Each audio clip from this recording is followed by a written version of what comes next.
अस्सलामुअलैकुम, welcome to cricket का सुल्तान। भारत में जारी क्रिकेट वर्ल्ड कप का एक हफ्ता कंप्लीट हो चुका है। पहला मैच न्यूजीलैंड और इंग्लैंड के दरमियान हुआ था, जिसको न्यूजीलैंड ने बासानी जीत लिया था। और ये दूसरा हफ्ता है वर्ल्ड कप का, और दूसरा हफ्ता भी न्यूजीलैंड के मैच से ही शुरू हो रहा है। आज मैच खेला जाना है न्यूजीलैंड वर्सेस नीदरलैंड, और टॉस की अपडेट ये है कि नीदरलैंड ने टॉस जीतकर बॉलिंग का फैसला किया है न्यूजीलैंड के खिलाफ। देखते हैं कि क्या कॉम्बिनेशन होगा नीदरलैंड का बॉलिंग में, और ऑब्वियसली न्यूजीलैंड अपना मैच जीत के आई है, नीदरलैंड अपना मैच हार के आई है। थोड़ा सा डिफरेंस होगा। ग्राउंड पे भी बात करेंगे, पिच पे भी बात करेंगे। मैं हूं आपका होस्ट फैजान अहमद भट्ट, और मेरा साथ देंगी ज़रियाब राजपूत। और डेफिनेटली बड़ा इंटरेस्टिंग मैच होने वाला है, क्योंकि कई हद तक तो फैंस ये समझ रहे हैं कि शायद न्यूजीलैंड की टीम का पलड़ा बहुत ज्यादा भारी, इसलिए नीदरलैंड को काफी मुश्किलात का सामना हो सकता है। लेकिन ये तो आने वाला वक्त ही बताएगा। इस पर एक्सपर्ट्स क्या राय रखते हैं वो हम उन्हीं से जानेंगे। हरून साहब हमें ज्वाइन कर रहे हैं। Thanks for joining. अब्दुर्रहमान साहब भी हमारे साथ मौजूद होंगे। हरून साहब, टॉस हो गया, नीदरलैंड ने बॉलिंग का फैसला किया है। ये फैसला आपको किस हद तक बेहतरीन लग रहा है उनकी तरफ से? आई थिंक वो अपनी उसी कंटिन्यूटी में जा रहे हैं जो उन्होंने पाकिस्तान के खिलाफ किया था। टॉस जीत के फील्डिंग का फैसला किया। उसमें अगर आप ये भी देखें कि उन्होंने कामयाबी भी हासिल की थी। इनफैक्ट जो उनका इनएक्सपीरियंस था, जिसकी वजह से उन्होंने पाकिस्तान को 280 के करीब रन करने दिए। एक एट वन टाइम 188 फॉर 6 था। यूजुअली वैसे मैं इस ग्राउंड की जो देख रहा था हिस्ट्री, उसमें ये था कि जो बैटिंग फर्स्ट है उसकी 67% के करीब विनिंग परसेंटेज है। सो लेकिन स्टिल क्योंकि आजकल जो वहाँ कंडीशंस हैं, शाम को ड्यू फैक्टर आ जाता है, तो बैटिंग थोड़ी निस्बतन आसान हो जाती है। लेकिन नीदरलैंड अपनी जो भी लिमिटेशंस हैं उनको सामने रखते हुए जो 3 से 4 प्लेयर उनके ऊपर डिपेंड करेगा। सिंह उनका एक अच्छा बैट्समैन है। बॉलिंग में डिलेडे ने बहुत अच्छी बॉलिंग की थी, और उसके साथ साथ अगर जो स्पिनर्स को हम देखें तो वो बुरे नहीं हैं उनके। सो न्यूजीलैंड एक सेटल टीम है। एक चेंज किया उन्होंने, फर्गूसन को लेके आए, बॉलिंग उनकी और ज़्यादा स्ट्रेंथन हो गई है। सो professional side New Zealand I would say कि उनका पलड़ा भारी होना चाहिए। हारून साहब ने तो बता दिया कि प्रोफेशनल साइड होगी तो न्यूजीलैंड का पलड़ा भारी होगा। मैं एक सवाल पूछना चाह रहा हूँ, एक दोनों से होगा, आप जवाब देना चाहें। नीदरलैंड की टीम ऑल्दो एक इतनी अच्छा हरीफ समझा नहीं जा रही, आज भी हम कह रहे हैं कि न्यूजीलैंड का पलड़ा भारी होगा, तो नीदरलैंड कोई किसी को मैच हराएगी भी, या ये 2 पॉइंट्स तमाम टीम्स के लिए एपेटाइजर हैं कि जो भी खेलेगी 2 पॉइंट्स ले लेगी? आई डोंट थिंक सो कि क्रिकेट है, यू नेवर नो कि डे गेम है, किसी का भी दिन हो सकता है। इनमें से कोई ऐसा बॉलर भी हो सकता है जो 4-5 उस दिन देखे लीड ने 4 आउट किए, और अर्ली ऑन स्पिन होता है, तो अगर उनके स्पिनर और स्पिनर अच्छा उनका लेफ्ट हैंड है न्यूजीलैंड, पहले 3 बैटर आपके लेफ्ट हैंडर एग्जैक्टली, तो अगर आप उन तीनों में से 2 भी ग्रैब करते हैं तो एक ब्राइट चांस बन जाता है आपका लो टोटल के लिए। तो फिर ये 300 भी हो तो सेकंड टाइम जो है, जैसे हारून भाई ने बताया, हम भी देख रहे हैं कि ड्यू फैक्टर बहुत है। सेकंड टाइम ना इतना टर्न हो रहा है, सीधा बल्ले पे बॉल आ रहा है, तो एक पार्टनरशिप अगर अच्छी लग जाए तो आप टोटल के करीब चले जाते हैं। लेकिन ऐसी जो टीमें हैं, माय पॉइंट ऑफ व्यू, कि इनको अपनी जो वीकनेसेस हैं ऐसे मैचों में उनको कम करके अपनी चीजों पे काम करना चाहिए।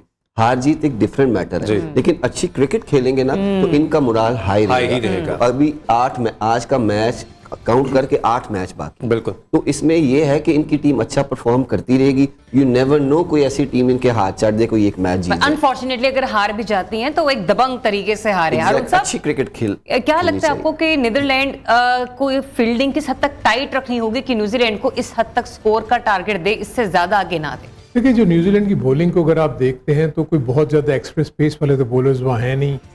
मीडियम पेस बॉलर्स हैं जो कि विकेट टू विकेट बॉलिंग करने की कोशिश करते हैं, और उनकी फील्डिंग का जो है, एक आध प्लेयर, आई थिंक सिंह को मैं देखता हूँ कि वो इतना अच्छा फील्डर नहीं है, but more less majority of the fielders अच्छे एथलीट्स हैं। अच्छी ग्राउंड कवरिंग भी है उनकी, और उनको फील्डिंग का आइडिया है। फील्डिंग साइड बुरी नहीं होगी, लेकिन हमें हमेशा से इसका यही रहता है कि ऐसी टीमें जो है ना, वो कभी भी किसी वक्त अपसेट कर सकती हैं किसी टीम को, अगर दूसरी टीमों की चीज़ें जो है वो बेहतर ना हो। लेकिन आई थिंक एक जो प्रोफेशनल टीम होती है उसको भी ये पता होता है, क्योंकि देखिए प्रेशर तो न्यूजीलैंड की टीम के ऊपर होगा, नीदरलैंड के ऊपर तो नहीं होगा। अच्छा? लोग तो सब दुनिया यही कह रही है ना कि जी नीदरलैंड तो वीक टीम है, हार जाएगी। तो इसीलिए जो स्ट्रॉन्ग टीम्स होती है ना, उनके लिए ये हमेशा मुश्किल मैच हो जाता है उनके लिए, क्योंकि लोग एक्सपेक्ट कर रहे हैं कि इसको न्यूजीलैंड को जीतना चाहिए। But all of a sudden outstanding performances कोई अगर दे, अगर आपको याद होगा कि आयरलैंड ने पाकिस्तान को जब हराया था तो उस वक्त तो कोई भी एक्सपेक्ट नहीं कर रहा था कि आयरलैंड पाकिस्तान को हरा सकती है। तो इसी किस्म की कोई एक आध अच्छी इनिंग या अच्छा बॉलिंग स्पेल जो है वो आपको गेम में वापस लाके आपको एक विनिंग स्टेज में। क्वेश्चन इज कि आपका तजुर्बा क्या कह रहा है कि नीदरलैंड की कोशिश होगी कि यहां तक इनको रोक के रखा जाए? देखिए इसमें मैं तो फील करता हूं जो हैदराबाद की पिच है ना, it's a good batting pitch.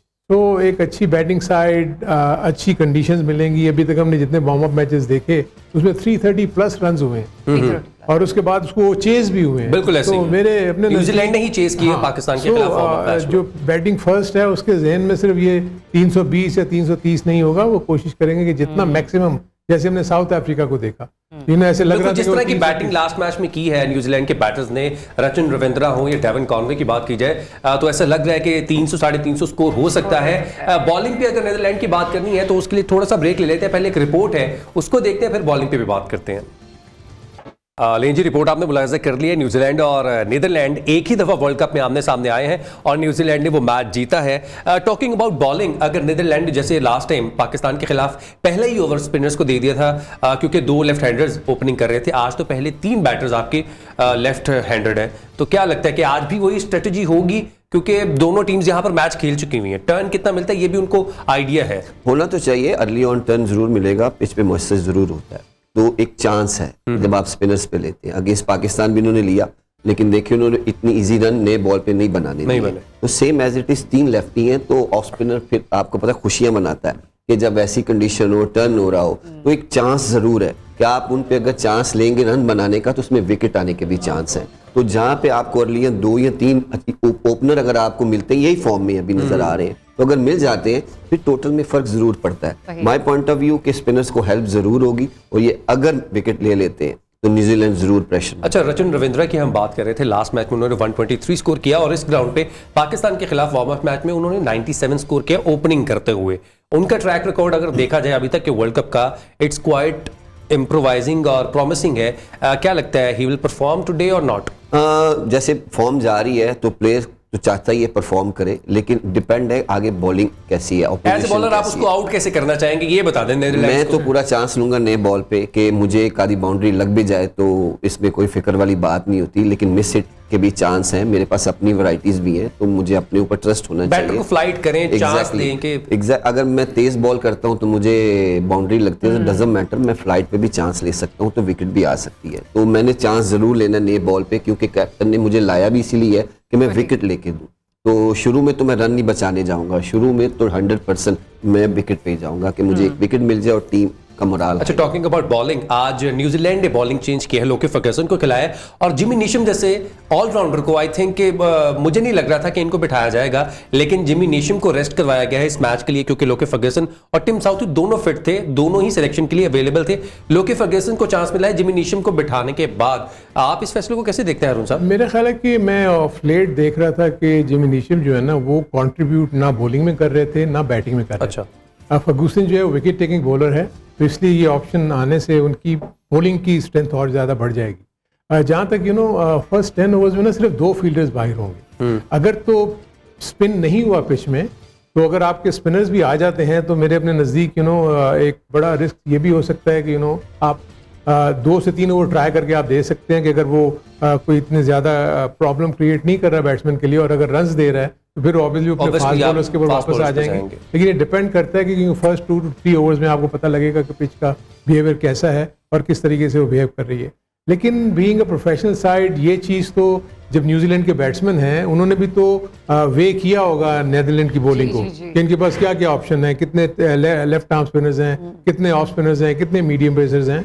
और जब वो सारी जब ये टीम मीटिंग में डिस्कस कर रहे होते हैं तो उन बॉलर्स को भी इन्होंने टारगेट किया हुआ होता है कि किसको हमने थोड़ा सा संभल के खेलना है, किसके ऊपर हमने चांसेस लेने हैं। तो ये वो सारे प्लानिंग जो है ना, ये ड्यूरिंग टीम मीटिंग्स हो जाती हैं। फिर जब वो अंदर जाते हैं तो उसको एग्जीक्यूट करने की कोशिश करते हैं, और उस एग्जीक्यूशन में सबसे इंपॉर्टेंट पार्ट वो जो 22 यार्ड का जो वो मैट है ना, यानी जो पिच है वो डिपेंड करती है। अगर तो वो उनकी मर्जी के मुताबिक हो गई तो फिर आप साउथ अफ्रीका वाली बैटिंग देखेंगे। अगर वो आप देखेंगे कल जैसे इंडिया और ऑस्ट्रेलिया का मैच हुआ, उसके मुताबिक अगर वो पिच हुई तो आप इसी तरह देखेंगे बैट्समैन थोड़ा सा स्ट्रगल भी करेंगे और रन्स भी उनको मिलने शुरू हो। अब्दुल रहमान साहब, रात के हम लोग बात कर रहे थे ना बॉलिंग पार्टनरशिप के हवाले से, जो भी हम लोग आपने भी थोड़ी देर पहले डिस्कशन की। आपको क्या लगता है कि नीदरलैंड के पास ऐसे कौन से प्लेयर्स हैं बॉलिंग पॉइंट ऑफ व्यू से कि अगर ये दोनों अच्छे ओवर्स करा लें एक स्पेल में तो बॉलिंग पार्टनरशिप अच्छी बन सकती है? क्योंकि पाकिस्तान के गेम्स पे हमें याद है पावर पे जब हम लोग देख रहे थे 3 विकेटें हम लोग गवा बैठे थे। सबसे पहले तो लीड ने विकेट टेकर बॉलर था अगेंस्ट पाकिस्तान, फखर जमान, उन्होंने अच्छी विकेट्स ली,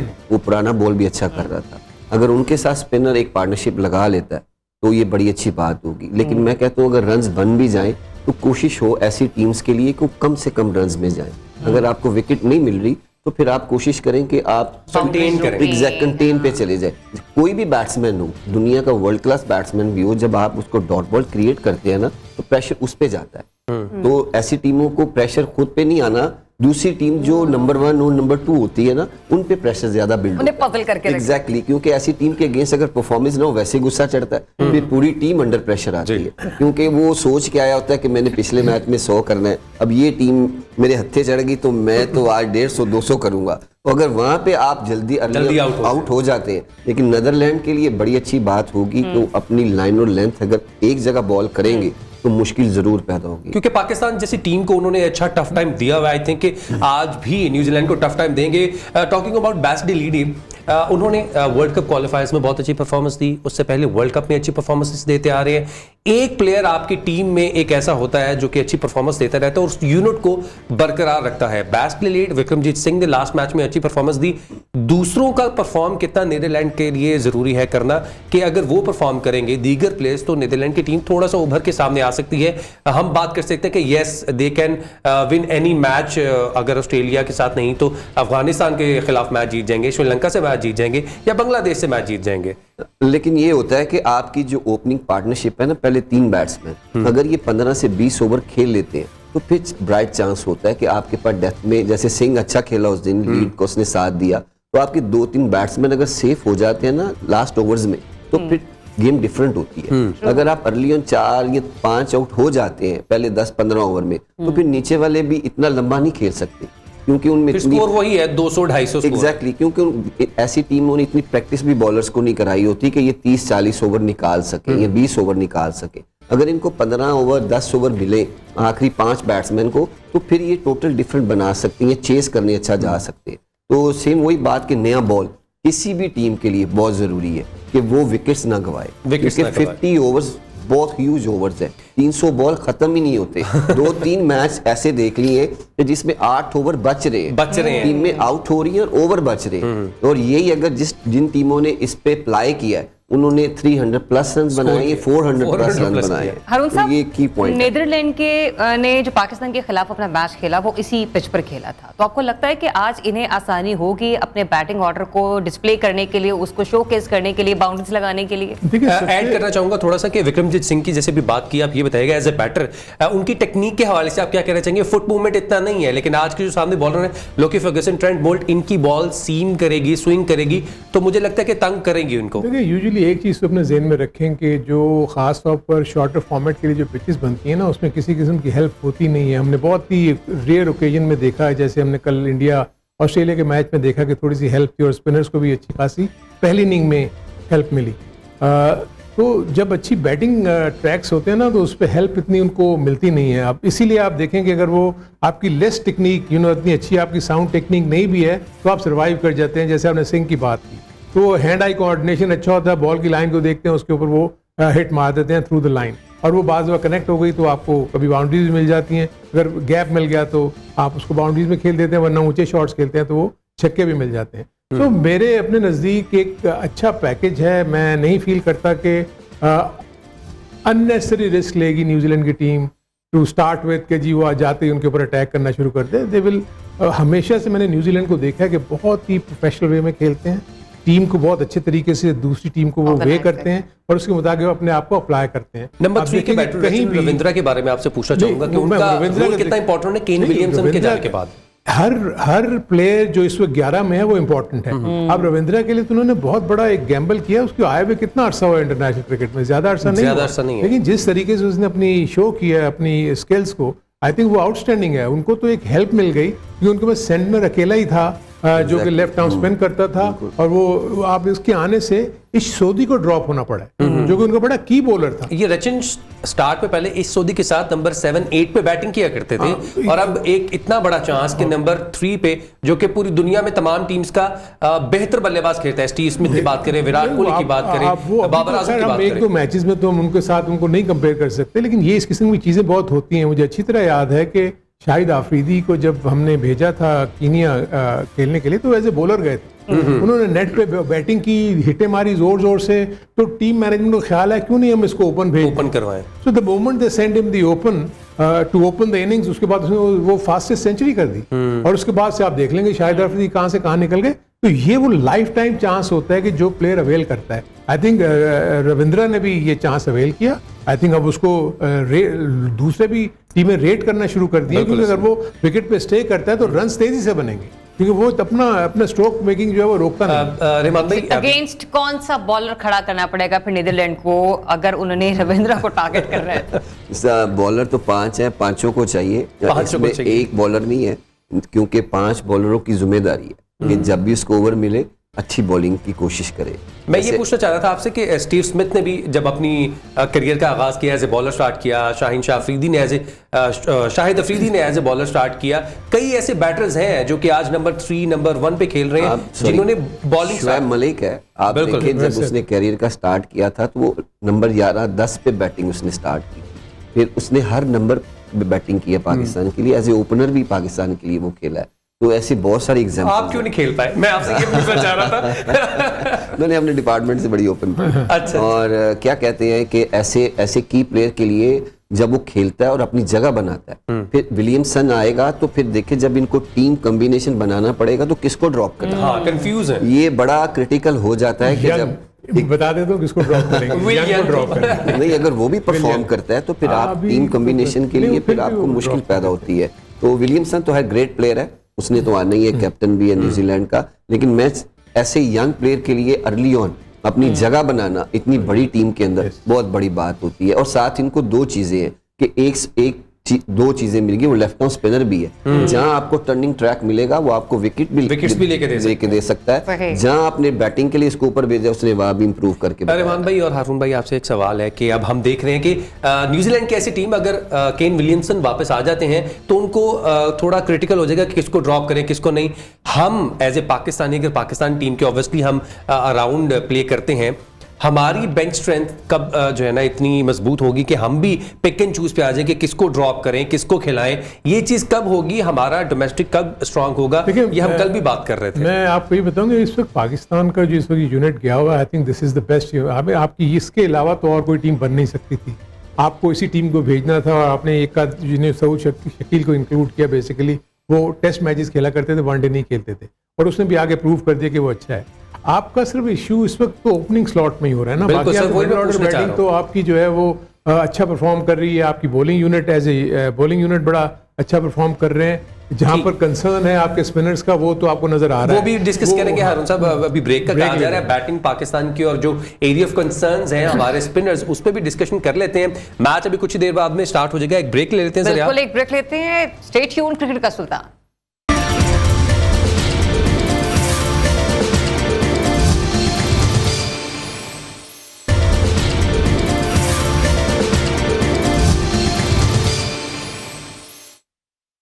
जी तो वेलकम बैक वंस अगेन जनाब। क्रिकेट का सुल्तान ट्रांसमिशन हमारी जारी है और यकीन जानिए ये ओवर्स तो शुरू हो गए हैं, लेकिन जिस वक्त ब्रेक होती है तो रहमान साहब और हारून साहब ऐसे ऐसे तारीख में हमें ले जाते हैं, लेकिन हम चाहते हैं कि वो तारीख सरेआम बताई जाए, सबको साथ डिस्कस की जाए, उस पर से भी थोड़े से पर्दा उठाएंगे, कोशिश करेंगे कुछ अंदर की बातें हमें पता चल जाए। लेकिन हारून साहब अभी जो ये ओवर खेला जा रहा है, लग रहा है कि शायद सेम स्ट्रेटेजी है जो पाकिस्तान के अगेंस्ट यूटिलाइज की गई थी नीदरलैंड की तरफ से। एक सवाल ऐड करना चाहूंगा इसी पर कि न्यूजीलैंड ने भी अपनी स्ट्रेटेजी चेंज की है। टॉम लेथम ओपनिंग करने नहीं आए, विल यंग को खिलाया, राइट हैंडर और लेफ्ट हैंडर कॉम्बिनेशन है, वो भी अपना होमवर्क करके आए हैं। मेरा अपना ख्याल है कि लास्ट मैच में भी यही ओपनर थे, क्योंकि यंग जल्दी आउट हो गया था, इसलिए यही ओपनर का ये आया था। लेकिन देखिए उनकी स्ट्रेटजी यही है, उनको पता है कि हम अगर ये दोनों लेफ्ट हैंडेड हैं, नीचे भी जो फॉलो करेगा वो भी लेफ्ट हैंडेड बैट्समैन है।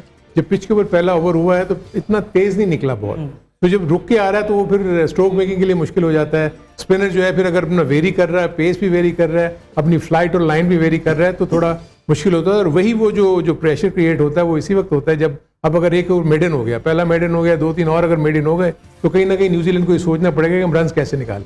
और उन रन निकालने की कोशिश में जब वो कोई अगर अननेसेसरी गलत स्ट्रोक खेल देते हैं, उसमें विकेट लूज कर जाते हैं। और यही वो एडवांटेज होगा जो फील्डिंग साइड लेती है कि 2 से 3 विकेट्स आप जल्दी ले लें ताकि प्रेशर जो है वो पड़ जाए नीचे से मिडिल ऑर्डर बैटिंग और लेट ऑर्डर बैटिंग जिनकी बैटिंग ही नहीं आई हुई।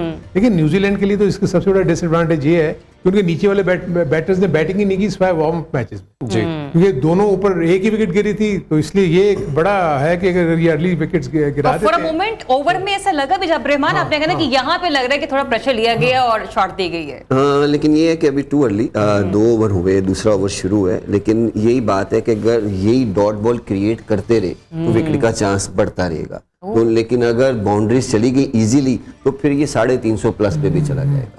पहले 10 ओवर की गेम बहुत क्रूशियल होती है, अगर उसमें बॉलर्स की जीत, इसीलिए कैप्टन टॉस जीत के पहले बॉलिंग डिसाइड करता है कि शायद 2-3 अर्ली ऑन विकेट मिल जाए तो हम बड़े टोटल से बच जाए। तो अगर वो नहीं मिलती, बैट्समैन जो अच्छे बैट्समैन है वो भी यही कोशिश करते हैं, डजंट मैटर कि मैं 2 ओवर भी डॉट खेल लूं, कोई नहीं, मेरे पास बड़े ओवर पड़े तो मैं अपनी इनिंग्स को बिल्ड करूंगा। और जैसे उसने 100 किया हुआ पहली इनिंग्स में, तो वो कभी भी नहीं चाहेगा कि इतनी वो अपनी विकेट गवा दे। वो चाहेगा कि मैं जितना स्टे करूं, आगे बहुत सारे बॉलर्स आएंगे, मैं अपनी एवरेज को पूरा कर लूंगा।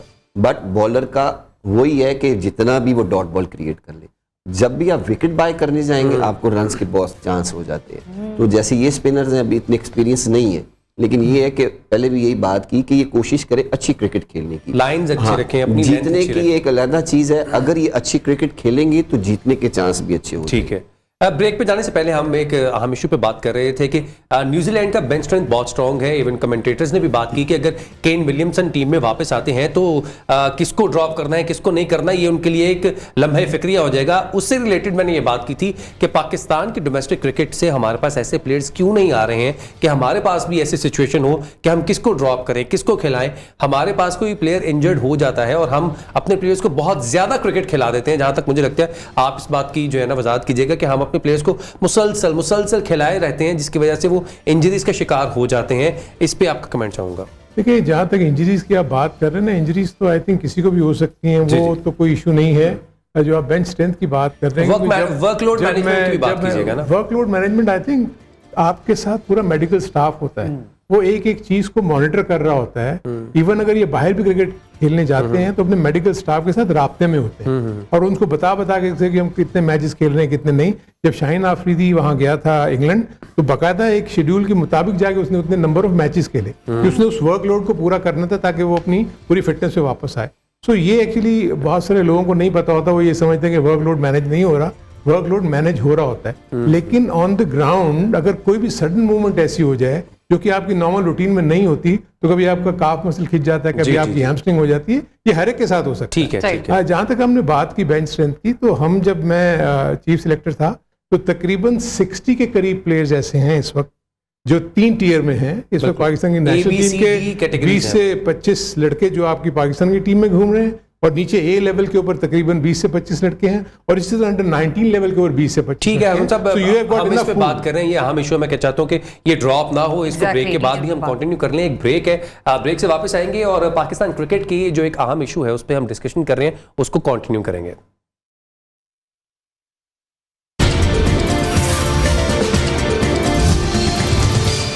आई थिंक आज के मैच के बाद भी वो टॉप पे रहेंगे। उनका नेट रन रेट बहुत अच्छा है और नीदरलैंड का खैर अभी एक मैच जीते ही नहीं है, तो उनके पॉइंट्स टेबल पे कोई पॉइंट्स ही नहीं है। ये अपनी टेलीविजन स्क्रीन पर एक बार फिर से आप देख सकते हैं। न्यूजीलैंड एक मैच जीती है और एक ही मैच खेला है, 2 पॉइंट्स हैं। साउथ अफ्रीका दूसरे पे है, पाकिस्तान तीसरे, बांग्लादेश चौथे और इंडिया भी ऑस्ट्रेलिया के खिलाफ मैच जीतकर 5वें नंबर पर है, जबकि ऑस्ट्रेलिया 6ठे नंबर पे है। ज्यादा दूर नहीं है इंडिया से, एक आधा मैच जीतने के बाद टॉप 5 में आ सकते हैं। याद रहे कि टॉप 4 की टीमें ही क्वालिफाई करेंगी सेमीफाइनल खेलने के लिए, जो कि उसके बाद फाइनलिस्ट कंफर्म होंगे और फाइनल खेला जाएगा 19 नवंबर को।